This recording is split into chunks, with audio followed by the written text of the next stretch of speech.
Hello, everyone, and welcome to the Triangle Hustle podcast, where life, hustle, and construction collide in the heart of California. I'm your host, Lila Dawn.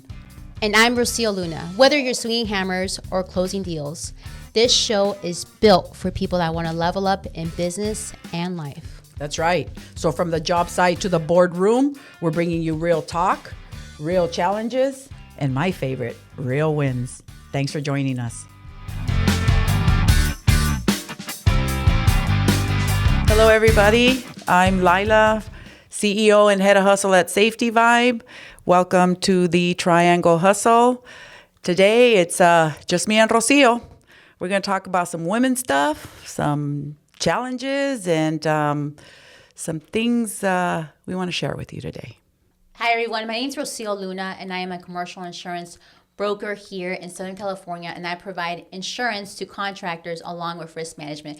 And today, you're going to get to know a little bit about ourselves, how we got into the industry, and our why. So I'll go ahead and kick off the show with Miss Lila. So how long have you been in the industry, and how did you get into it? So, sheesh. I got into the industry when I was 25, and that was close to 35 years ago. I answered an ad in the paper. I had just had my son, Christopher, and it was a customer service position at a safety distribution company called Safety West. And, got the job. And funny, because after about 2 years, the customers actually started telling me, hey, you should be our salesperson. We never even see the sales guy from Safety West. You do all the work for us. We like you. So at first, I'm like, oh, yeah, that's great. And, then I started to realize, I'm making my little money per hour, and the sales guys are making all the big money, right? So I'm like, you know what, I'm going to ask. Maybe the owner here will give me an opportunity. So. And did you have any sales experience before? No, not at all. Not at all. I did have other jobs, and they were usually customer service jobs. But it's funny because when I think about when I got into sales, it takes me back to when I was a kid. Because, there was four of us sisters, all girls, being raised by my mom. And my mom put me and my younger sister in a Catholic school. And you got to pay to go to a Catholic school, right? But my mom was adamant about, having us go there.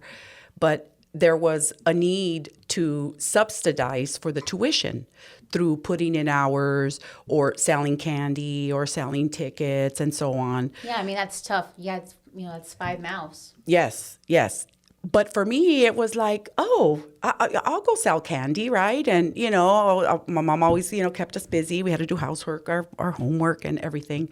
But I don't know if it was this challenge, but I'd always won the contest for the candy. I'd come home with the bike, or I'd come home with the TV. But the story that sticks out the most, because, raffle tickets, that's a tough sell, right? You're buying a chance of maybe you're going to win something. So I remember one day, my mom calls me, and she's like, hi, mija, I didn't sell all the raffle tickets. I have like 10. If we don't sell them, I'm going to have to pay for them. So, me, I'm like, I'm going to help my mom, right? So I take the raffle tickets, and it's probably 2 hours before the raffle. So the carnival's full of people already, right? So there I go, telling everybody, the raffle's going to be in 2 hours. Here's the winning ticket. It's only 50 cents or whatever it was. It might have been 25 cents. And within an hour, I had them all sold, right? And I remember this feeling like I was such a hero for my mom, and now she wasn't going to have to pay, for the tickets. And so when I think about when did I start in sales, I really believe like I started as a kid, because of my ability to, first of all, just to have the guts, to go and ask somebody, hey, can you buy this from me? Give them a reason why they should buy it from you, and thinking, hey, they, that might be the winner or whatever. Going back, when the people started telling me I should be in sales, so I go and I ask the owner, I'm a woman, Latina, no college degree, no nice car, so I got shut down. Oh no, this is a male-dominated industry. Yeah, no, you'll never make it. Get over it. So. Okay, get over it, right? Until, so there was this one customer that says, hey, I know a guy in Compton. He's got a safety company. He's looking for a customer service manager. If they shot you down there, go take that job. Maybe that guy will give you the opportunity. And at that point, he was just such a good, at the time, now I think about it, just such a good mentor, somebody that really was, being kind to me. So I took the interview. The gentleman was great, right? Hired me on the spot, but I was like, can I ask a question? And he was like, sure. And I was like, do you think maybe after about a year or however long it takes me to get your customer service, desk going, do you think I could have a shot as an outside salesperson? And it was so funny, the expression on his face. He was like, of course, I would put you out there now if I could, but, we got to have our ducks in a row. So here I go, all happy, ready to, give my 2 weeks. So it's a Friday. And the owner's son was my boss at the time. So I go and I give my 2 weeks. And I was like, look, and don't tell your dad till I leave, because I don't want to have to explain nothing. Don't tell him. Okay, so I went home. So sure enough, here comes Monday. Mind you, he's super handsome guy. So I'm turning around, and every time I got around him, I got like, my heart went directly to my throat, right?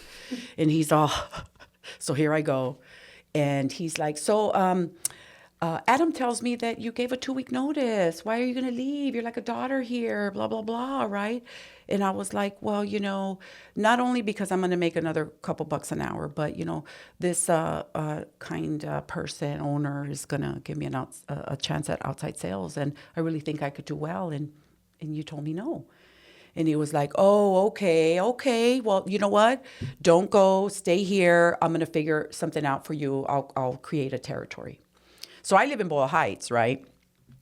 Gives me the job, right? But my territory is going to be in Riverside, which is about an hour and a half from Boyle Heights, right?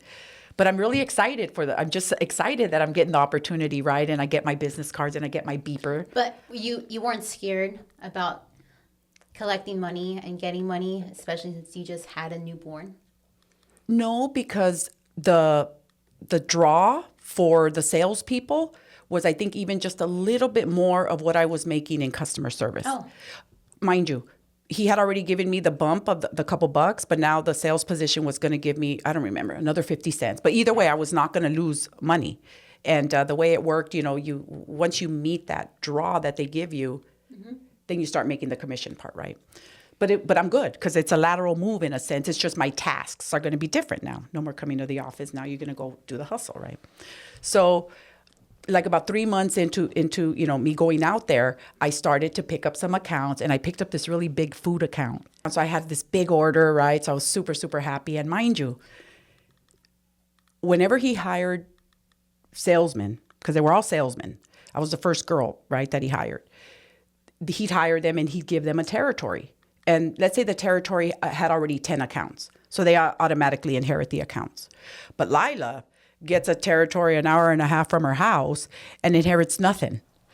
But you know what? I don't know. I don't know if it was just finally the opportunity that I kind of knew that I could do really good, that I just took it as it was and started to, meet people and do what I needed to do. And with time, because if you in sales, if you get up every day, right, and you try your best to talk to 10 new people and in sales, the philosophy I had then and the philosophy I had now is when I meet people, it's not so much already to start doing business. It's like, this is who I am. This is who you are. This is the value I bring to you. So it's almost like we make friends before we do business. Yeah, it sounds like you were just grateful to have the opportunity. Absolutely. That you were always looking for. Yes, absolutely. So I get nothing, right? So I'm bringing my accounts.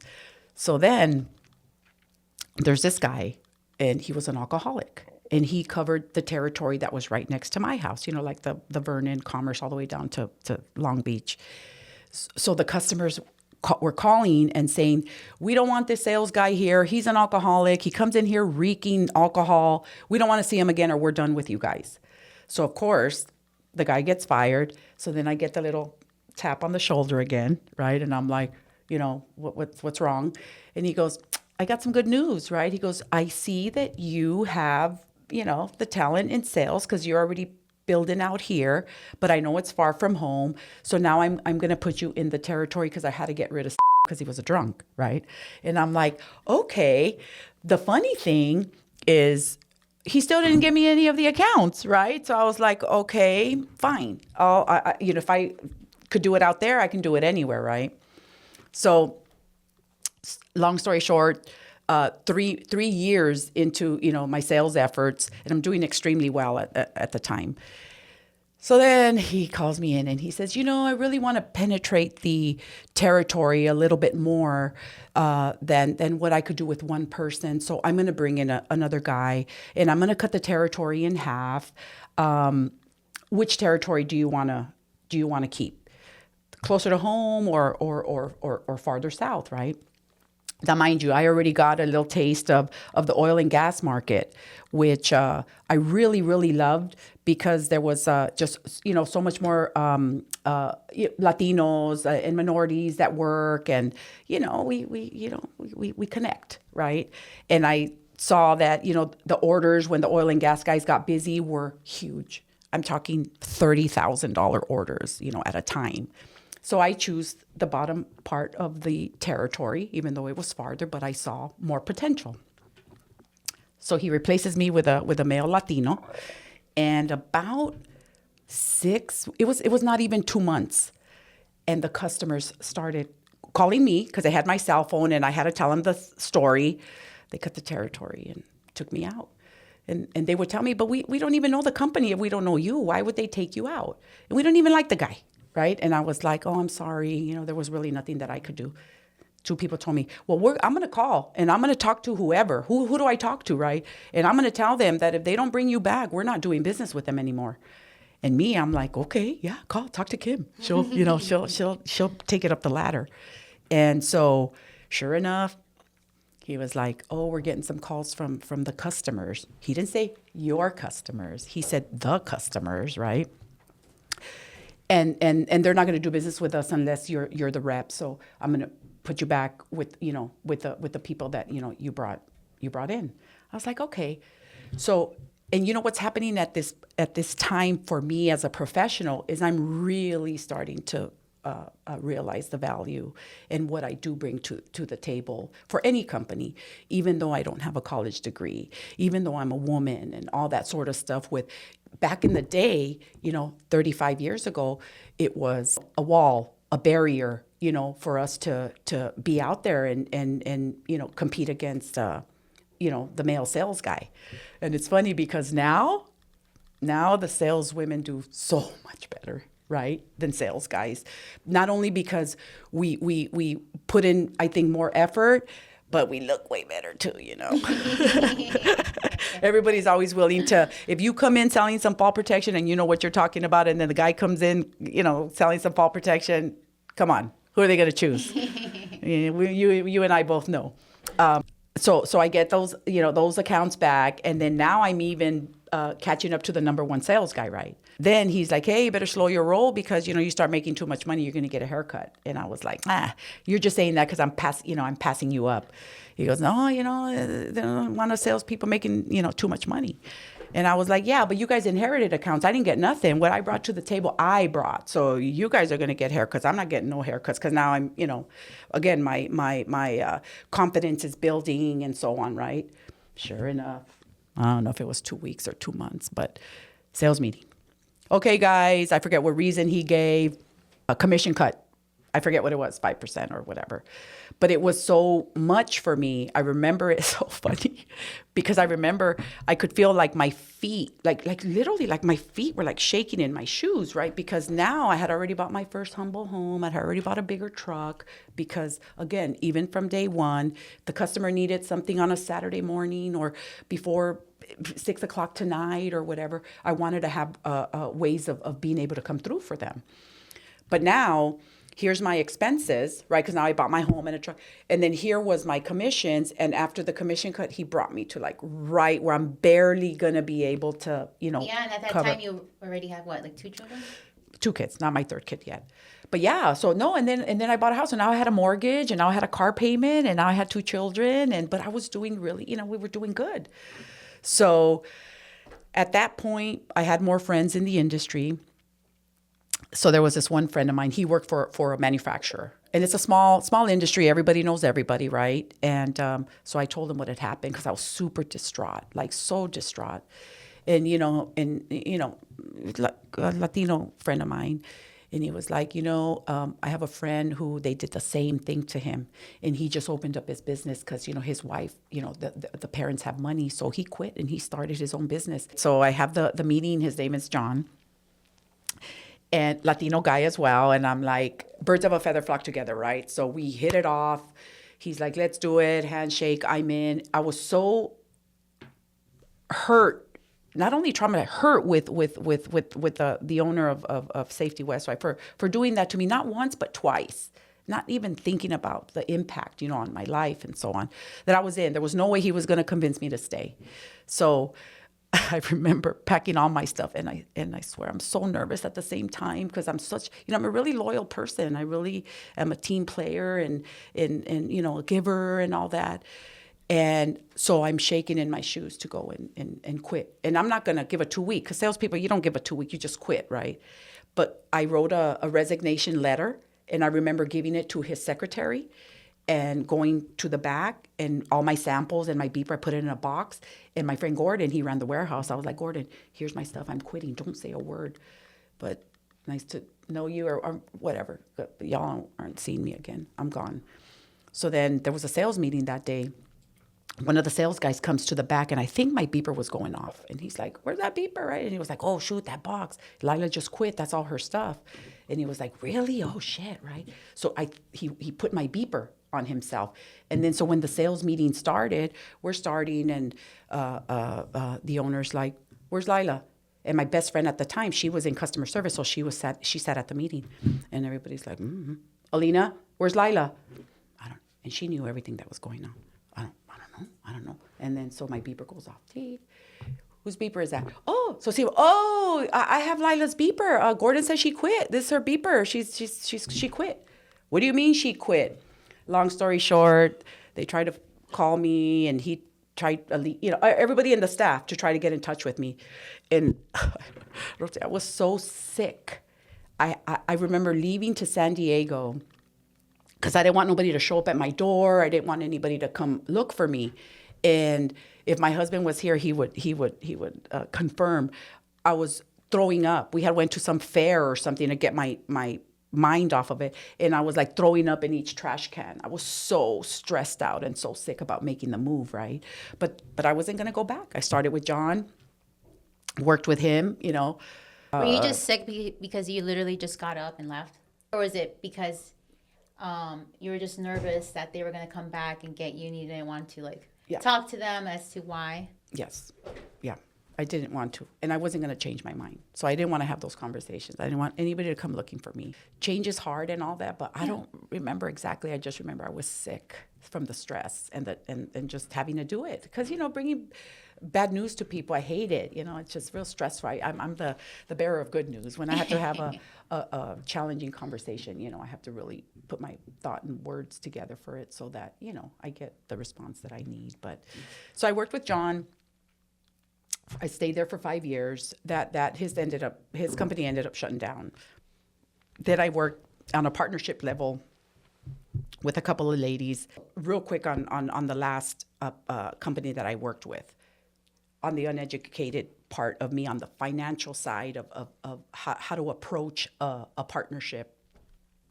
So I meet them, and I have some monies saved, but I don't know if it's enough, and there's a little bit of fear there. So I'm like, I wonder if I could just find some partners, one person that's a little smarter than me on the financial side, because I know I could bring the hustle side, right? But somebody that could be there and take the risk with me. So I met these ladies, both master degreed women, right? So I'm like, oh, okay. I go, I'm really not looking for a job. I'm kind of looking for a partnership. And they're like, oh, yeah, okay. I got some money I could invest if you need. They're like, no. Just come in and let's sign this partnership. Let's make it an even 1/3 partnership, right? And let's get it going, right? Oh, okay. No money. All right, I'm in. I'm going to be a partner. Sure. Did you read a contract? No. I mean, we did sign something like a partnership agreement, but what I didn't look into is what do I bring? What does my piece of pie look like? And what does their piece of pie look like? Because we had agreed to split it in 3. Well, it turns out that my pie is this big and their pie is this big. And now I got to split my pie with them, in 3. So I kind of screwed myself in a sense because I was making more money. You were the one bringing in the cash for them. Yes. And I had to split it in three now, which was not smart. So the first year I'm doing the hustle. I'm not even looking at numbers, whatever. Oh, I was going to say the empowering part is when I had made the decision and I had already had the conversation with a few of my customers that I was going to change again. They're like, because people really do care for you. Aside from business, when you have relationships with your customers, they really do genuinely care for you. So they're like, do it again, go, and we'll follow you again. Because now I'm on my third jump, right? After the first year, I realized, like, oh, excuse me, this is not good. So I have that meeting, like, hey, this is not working out. You know, I bring this, you bring that, and now I'm cutting it in three. We got to make this a little bit more fair. Maybe I should get on a commission structure where what I bring in, you know, I'm going to make more money. And they're like, oh no, we're all of equal value. We're not changing anything. It is what it is. You signed on the dotted line, blah, blah, blah. So I'm like, okay, fine. So then I'm telling my husband, it's not going to work out. I tried to have the meeting to allow them to make it fair for the partnership, right? And they didn't want to do it, right? So I'm going to make my way out. Let's just keep saving that money and you go learn QuickBooks and let's just get our ducks in a row because that's it. 3 strikes, we're out, right? So the second year, I'm saving my money. You know, I'm talking to the on the vendor side, like, hey, so what do you think if I go off on my own? You think I can get some support, so on and so forth? And they're like, hell yeah, we can't stand those ladies, because we were like, how does it say when you're unevenly yoked? They were just collecting the check. That's it. No, but I'm talking about how you treat your employees, how you develop and care for them. They were not nice, without being too. They were just not nice. And I value my team now is like my second family, right? So anyway, long story short, get my ducks in a row, get my business license, everything going. But I'm not telling them what I'm doing, right? Because we have the meeting this year. Oh, I'm going to stay. Okay, fine. I'm going to stay, but I don't want to be partners with you guys no more. Okay, fine. You're not partner. You're just a salesperson. So then on the second year, I conducted myself as a salesperson and I just got paid commissions. That's it. So it was Christmas of the second year, and I already had everything ready to start in January. And it was funny because I was so good, they didn't know anything. They gave me a big Christmas basket. They gave me a Christmas bonus. And I remember putting the basket in my car and driving it away, and they never saw me again. You didn't say bye or I'm No. leaving? You just took off? No. I'm not Did they good. try to call you? No. You're not good at saying goodbye. No. Not if I'm leaving and you lose, because Why is that? Like, you don't like to close a chapter? Maybe. Okay. I don't want to have to explain why, because they gave me the reason why. So if they don't know, oh well, now you know, because now I'm gone. And once I made up my mind, there's just too many reasons to take the risk and go than to negotiate and stay, because I gave them the opportunity. And that's a come. And I don't know if I do those things so that I can sleep at night, so that I can feel at peace. Like, I didn't just dog them and leave. We had that conversation, and they dogged me. So, so I left. Going back to an even more and final, just empowering piece of business is when I told the customers, that's it, 3 strikes, everybody's out. I'm going to do it on my own. The claps got louder. Do it, Lila. We're even going to find more stuff to buy from you, and you deserve this. And because some of the customers, now I have all my 3 kids. Some of the customers saw the 2 bumps, because I would hustle all the way till my 8th month, walking around. Like, How hard is that? Because con I'm la planning to panza. be a mom, the next year. And I'm just like you, all over the place. Yes. Well, the first 3 months, depending if you're going to get the morning sickness or not, because I didn't get morning sickness. I got a little fatigued. Funny, I'd get fatigued about 2:00 in the afternoon, like literally like this warmness, and then I'd pull over, I'd take a little nap, and then I'd be like, okay, here we go. So it's fine. You just have to dress appropriately. And if you have women customers, they're like, oh, you get that. And men are like, oh, are you sure you shouldn't be working too hard, kind of thing. But I think people get very proud that of our level of commitment to serving them. Just people start to admire you, like, man, I don't know where she gets the energy, but look at, she shows up, and so on. And so they're very happy for you. And I think when you do that, people admire you. They really do, because it is hard. It is hard. Well, yeah, I mean, that's very respectful just to see a woman out there 8 months pregnant. Because, your feet swell. Your feet swell, you're uncomfortable, and you're still going upstairs. And you're putting yourself at risk, too, and in the road, right? Yes, it's true. And I will say, I had some pretty easy pregnancies. Now, mind you, when you're carrying the panza, it gets a little bit, but it's really worth it. Again, I think pushing till the end, your customers admire you. They really appreciate, what you're doing for them. And so there it was. So that journey from again, being in a male-dominated industry, right?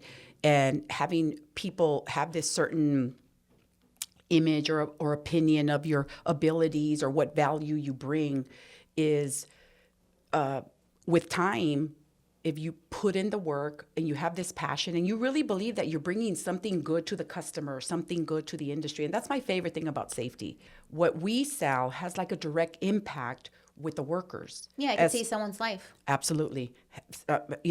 Help prevent them from getting sick, whether they smell something that they shouldn't, or something that can hurt them physically, losing an eye, losing a finger, or as much as losing your life.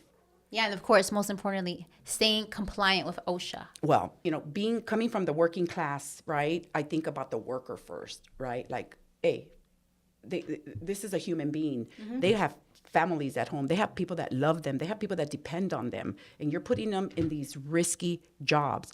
Let's work together. Let's make sure that it's safe. And of course, when you're talking to the corporate people, then we talk about compliance. But the goal, right, is to protect the worker and to hopefully reach a zero injury. Mm-hmm. And then, of course, protect the money, right? Protect the assets and protect the company. And it's hand in hand. So it's a great industry to be in. So, Rocio, back to the question, did I choose safety or, did I choose the industry? But I really believe it chose me. But I really, really love being in safety because, like I said, it has direct impact with the American worker in regards to them, getting sick or getting hurt or even dying. There's some situations that are super, super risky. So it's an honor to be in the safety industry. I love being the owner of the company because I can bring, the culture of the importance, of the human part of the industry to make sure that they're safe and they go home to the people that they love.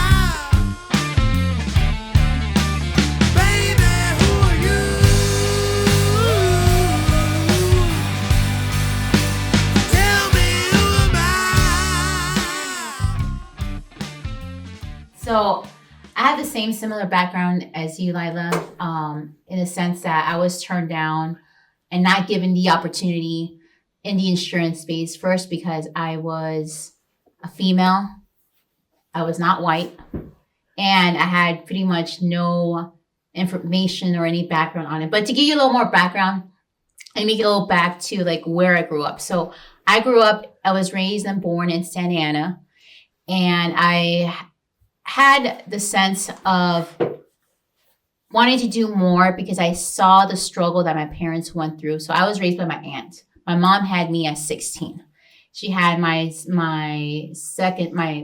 youngest sister at 18.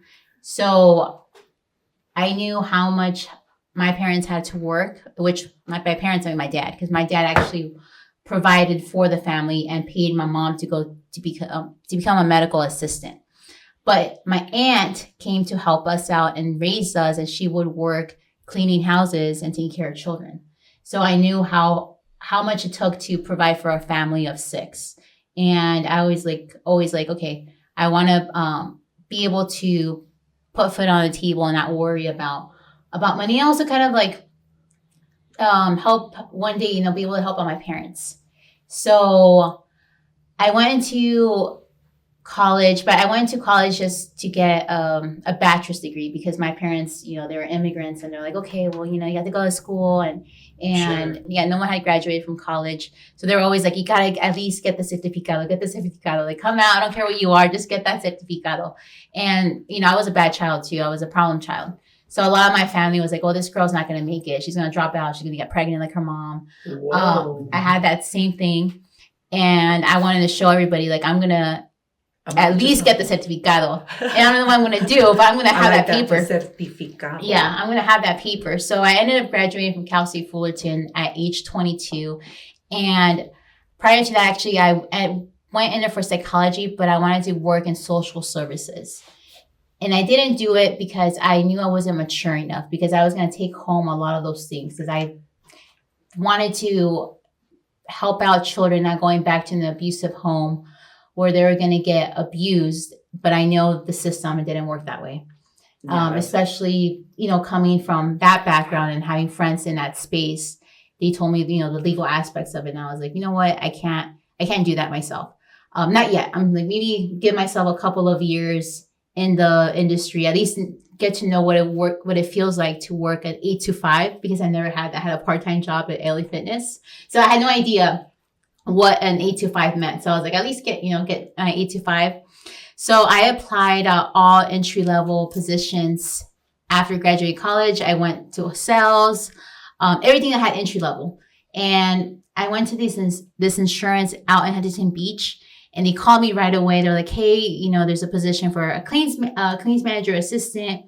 We'll tell you more about it. We can't really give you much information over the phone, but we're interested because you're a college graduate. And I was like, okay. So I get there, did the interview, went good. They wanted to see if I spoke Spanish. That's what they were pretty much concerned Probably about. what they were looking for. Sure. And they're like, look, we are desperate to hire someone. Like, we really need someone like ASAP. If we give you this job, can you start tomorrow? And we'll bump your hourly rate to $1. Okay. It went from $15 to $16.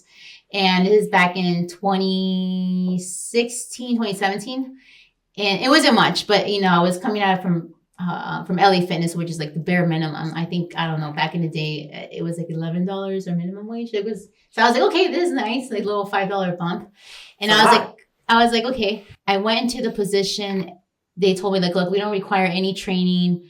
If you don't like this position, you could quit in 90 days. We just need someone here, but just give us 90 days. And I said, yeah, for sure. I went in there and there was no instructions. And I didn't even know what workers' comp meant. I didn't even know what insurance was, to be honest. Like, I just knew I had to carry it. But I had no idea what workers' comp and they put me behind the desk. They're like, okay, you see all these like documents and these emails. I want you to organize them and kind of get an idea. And I'm looking, I'm like, there's a bunch of lawsuits, I'm just like, I'm getting nervous. I'm like, okay, am I even like supposed to touch this paperwork? And because there's like medical records, there's like so much litigation, insurance documents. I'm like, I don't even know what I'm doing. I'm like, it's okay. Just try to sort it out, get it organized. That was what I did the first week. And I had no idea what I was doing. And then it was going quick. So they're like, okay, now I want you to start talking to people, emailing these adjusters. And I'm like, adjusters? I had no idea what, any of that meant. And I remember the first 3 months, I was just relying on Google. Like, I would look up the vocabulary. What does this mean? What is this? Long story short, I end up building relationships there. And then I move up from a claims manager, from a claims assistant to a claims manager, because the guy quit on them. So the guy quit on them because it was too much pressure for little pay. And the way that company ran their culture, it was all like, get it done, get it done, get it done. And just like the owners weren't that nice. And same thing with sales. They were very pressure on the salespeople. And I remember one day I walked into one of the sales girls' office and she shows me her commission. And back then, it was $10,000. And I remember looking, I was like, oh, and she's like, hey, you want to see my paycheck? And, I think she was just doing it to kind of give me like this could be you. Yeah. She was an older lady. She was like motivator. Yeah, she was like 50 years old, building her book, and she was really good. She was really good on the phone talking. And she showed me that paycheck, and I was like, oh my God. Because, I was making like, I don't know, like $3,000 a month or something. And she showed me that. She's like, this could be you. You could be making this. And I remember I was like, oh, well, I think that's what I want to do. I want to stay in sales. I want to stay in insurance and do sales. So I remember after 1 year and a half, I think, 18 months in the business, I go up to the owner and I ask him like, hey, like, I want to move up in the company. Do you think I could do sales? And I remember he's like, oh yeah, come to my office. And he comes up and he's like, he sits me down. This white guy, kind of very proper. And I know he's going to give me something serious. He would get like his body language would change. But, they really liked me at the clean. So they would be like, oh, you're really good. I'm 23, but I learned how to pick it up and I was really quick. And I remember he sits me across the desk and he's like, say it again. What is it that you want to do? I'm like, oh, I want to do sales. Like I want to do what, her name was Stacey. I want to do what Stacey's doing, what Rebecca, they're selling. And he's like, oh, okay. So what's your experience in sales? And I'm like, I don't have any. They're like, okay. Are your parents business owners? And I'm like, no, they're not. Are they friends with bankers? And I was like, no, they're not. And he's like, what does your dad do? My dad's a truck driver. Oh, a truck driver. How long has he been doing that for? And I'm like, well, he's been doing that his whole life. I don't know. And he's like, where do you come from again? And then I didn't catch that because I was just answering. I'm just a little kid, like all naive, like, yeah, sure. Oh, Santa Ana. I'm from Santa Ana. And he's like, you see, to build a book of business in the insurance space, you got to know business owners. You got to know at least what business is. And he's like, you're young, you're 24, you're just getting started.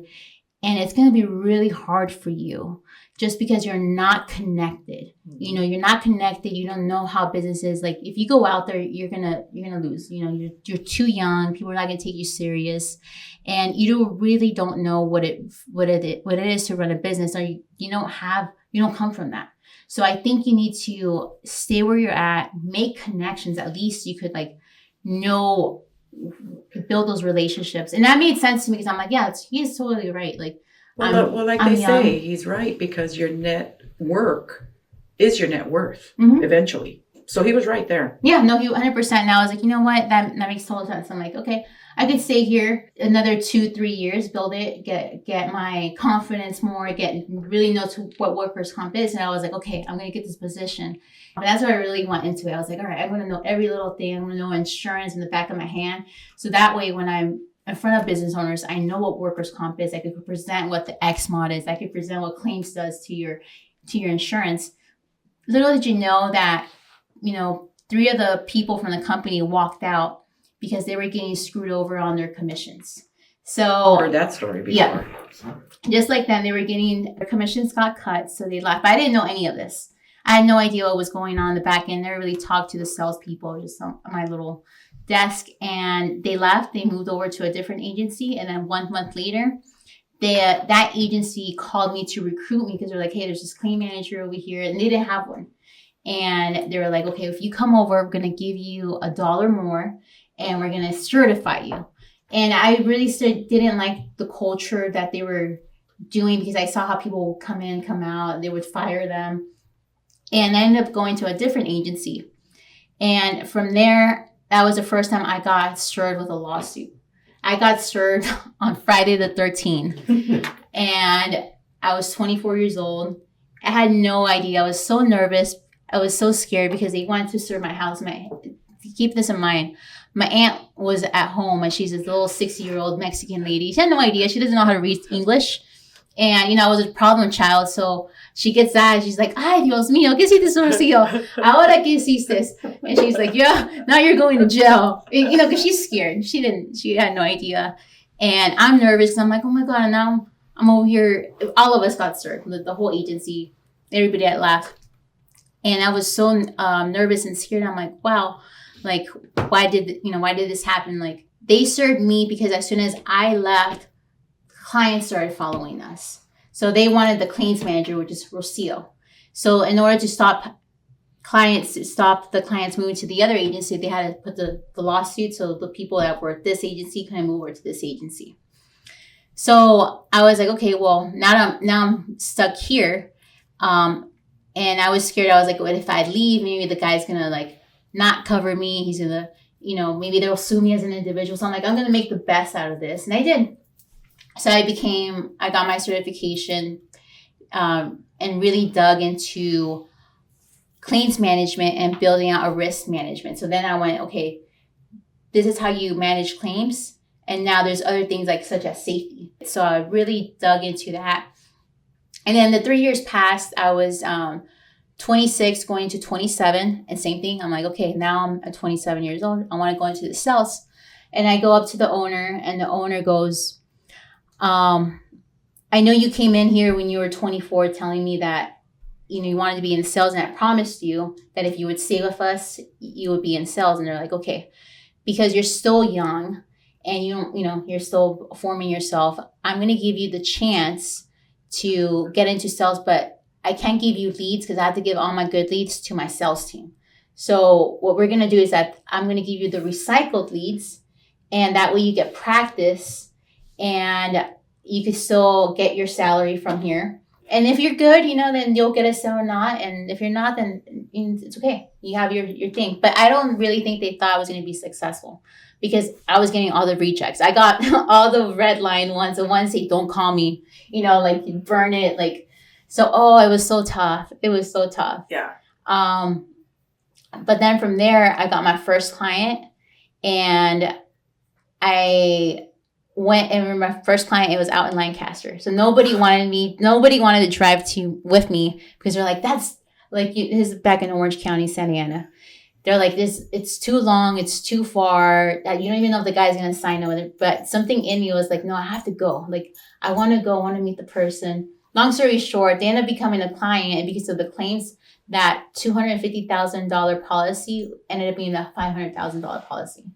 So it was the largest policy that anyone had brought in that year. Wow. And yeah, they're like, okay. And I asked, I was like, okay, I want to do this full time. And the same thing happened. They're like, okay, well, you see, Rocio, like, I think you just got lucky. I think you just got lucky because, all these things are like the rejects and stuff. And you're still a female. And if you want to be in construction, it's really tough because you see all the, you see everybody around us. Our sales team was a bunch of white men, older white men in the 45s. And they're like, it's going to be really tough because they have built their book of business through networking and you don't know anyone. When he told me that, I was like, okay. I was bummed out, and I was like, maybe I'll stick in claims. And then during that summer, that's when I met my husband. And I kind of just forgot. I was like, okay, I'm in love type of thing. And our lawsuit got settled that summer. And my husband told me, he's like, hey, because he's a plumbing contractor. He's like, I don't have a human resources person, and I need someone to come over. And what if we build a company together? And I was like, oh, okay, that sounds beautiful. Like, I could be a hustler with my husband. I could be his human resources, and I know all the compliance, and we're going to make this grow. Oh, no. That was a bad call. I quit within 2 weeks. You quit your husband. I quit my husband. I didn't quit my husband. Can you quit a husband? Actually, well, we were about to be engaged that summer. So, like, he wasn't your husband. He was my boyfriend okay. at that time. Oh. And I remember telling my boss, I'm like, hey, I'm quitting. I'm gonna go be a human resources for my husband, now future to be husband, boyfriend. They're like, are you sure? And I was like, yeah. And they're like, okay, well, fine, Good luck. And good luck. My husband had no human resources built out, nothing. It was like me starting all over again from my first job, which is like, look, all this paperwork, organize it, make sense of it. And I was like, there's no employee handbook. Like, what is this? And he was like, well, we just hire men. We need good people. We make sure that they have the experience. I don't care about the paperwork. All that paperwork, like, you'll get it done, but I need you to build this out and get it done. And my husband was talking to me like I was a guy on the field. He was like, where is this? Why don't you have this done? This isn't done. I need this now. Figure it out. And I was like, hold on. Like, hold on. Like, is this how you talk to your employees? And he's like, yeah, this is how I talk to my employees. And I'm like, you're talking to a female, right? You're not talking to, I'm not the guy outside. And plus, I'm your girlfriend. So don't talk to me that way. And I remember he did that again. And I was like, you know what? I quit. And I remember grabbing my stuff and I just walked out. And But are you still my girlfriend? yeah, well, it's funny because he had my husband's partners with his brother. And his brother was just like across the room. And he's laughing because he's like, I told you guys it wouldn't work out. And I was like, man, now I have no job. What do I do? And there was this broker who was, chasing me. He's like, he wanted me to go over to his team and become a real salesperson because he's like, I really see potential in you, Rocio. Like, claims, workers' comp. You just need to have the sales experience, which I'll give you a shot. I'll give you a full-time position here, but you just have to like do it yourself. And I was desperate because I'm like, man, now I have no job. Okay, like I'm gonna call this guy back. And the guy was happy. He's, yay, I'm happy to have you on your team. And I went over there and same thing. The first 3 months were super hard for me because I had no sales experience. I had no idea how to cold call, what to do, because it was all cold calling. But, I gave it my shot. And next thing you know, I found another contractor. Oh, then that same contractor that I had at the prior agency followed me to this one. So he's like, hey, I have my relationship with you. And it was a large client. So they were upset. I have the relationship with you. So I'm going to follow you wherever you go because you have helped me. Yeah. Same thing like you. Sure. And I built my first year in sales at that agency through cold calling. And I had about 5 clients, but they were mid-size, and I was like, okay, I'm doing this. And I get a call from a different agency out in Laguna Beach, which I had known these people from back in the claims. And they're like, hey, we're building our own business right now. Like, we're going to start our own book. Same thing with them. They ended up leaving, building their own business because they got screwed over in commissions. So I was like, okay, like I'll go over there because I'm like, they're younger. They're really into like social media, which is something I wanted to do. So I ended up leaving that agency and I go over there. And then over there, I learned to be kind of like grow the entrepreneur side of it. Like going after business, building your book of business and the relationships of it. Mm-hmm. So that's where I kind of dug into the social media. Like towards the end, that's when I started creating the LinkedIn and building that. And then these guys, they had different companies going at the same time. So like, running a business is too hard right now. So we're going to sell it. And then this happened last year. Yeah, last June. And they came up to everybody and they just said, hey, they didn't give anybody a notice. Like, hey, we're selling. Oh, yeah, we sold already. We sold. So if you guys want to come over to the new agency, you can. If not, then, you can start your own.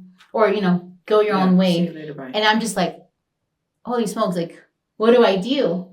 And now I'm going to be forced to move somewhere else. I already moved from this agency to another agency. And I didn't want to sell my book of business to that agency because I was already building it. And they only wanted to give me $10,000 for it. And this book that I'm building is worth way more than $10,000. What do I do? So there was this another agency that I met through a staffing client because I'm in the staffing side too. And they're like, hey, there's this guy who wants to build his agency. He's looking for someone new, someone like you. And I think you guys could become, maybe down the line, good partners. And I was like, okay, sure. And I went and I did that. Same thing as you. Bad deal. Yeah, not a good deal. And definitely I learned that someone that doesn't have the same hustle and ethics and way of doing business, it's not going to work out. But I had already gone through problems in the past. I already knew it was going to be a problem. So I was like, I'm going to cut it right here.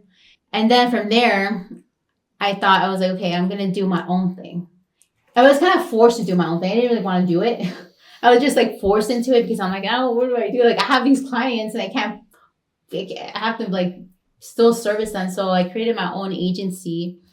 And I just ended up growing too quick where I'm like, okay, I need back end support because I can't pay someone $100,000 out of my own pocket to manage my book of business. So I went over, which is now where I'm at Acrisure, was helping me out huge. And now I'm able to like really flourish and grow where I want to be in construction. But just like you, I was shut down from ages, age 22 to almost 29. Mm-hmm. And the same thing because they're like, oh, you don't have the experience, you don't have the background, and you're too young. You're too young, and it's going to be really hard for you. But one thing that I've learned is that whatever you put your mind into and hard work, you'll eventually get there. Just like you. Sure. I was hungry, and I guess also like the little in me, I wanted to prove you wrong because I was like, oh, you think I'm going to not succeed because I'm Latina, or because you think I'm just a girl and I won't be able to do it. But just that fire in me to go out there and do it myself gives me like a little chip. Like everything that I've done and built, it's been through me, right. through my connections, through my heart, my times on the freeway, my times not sleeping. Sure. The funny thing about, or the common thing about the entrepreneurial journey, right, is the harder the struggle, the bigger the barriers to get through. As long as we don't give up, we're like, no, I'm doing this, whether they shut me down here, the stronger we get, and the more confident we get. And it brings us, I think, eventually to realize that we got to be at the lead of our own ship because, we have the passion for it. But like you said, when you got to that point, you realize that you can only do so much by yourself. But if you end up building a team, then you can create something bigger than sometimes you can even imagine, depending on, how great your team is. So it's a great story. We have a very similar story. We do. And it's like, just like you, it's relationships, right? Because it was 3 years I built relationship with certain clients. And you know what? To all my clients out there that have seen me, thank you so much. You guys, your support is everything to me. You're still, wherever you go, I'm going to follow you because you have done so much for my company or have always been there for me. So I'm going to be there for you. Yes. And that's something I really value, the relationships. And also for my vendors and underwriters. Oh, put me on the spot. So all my homies out there, thank you so much for your business. Let's keep everybody safe and let's keep doing our thing. So thank you guys for your time today. Please tell a friend. Please come back. Please follow us. Please like and subscribe and share. See you next time.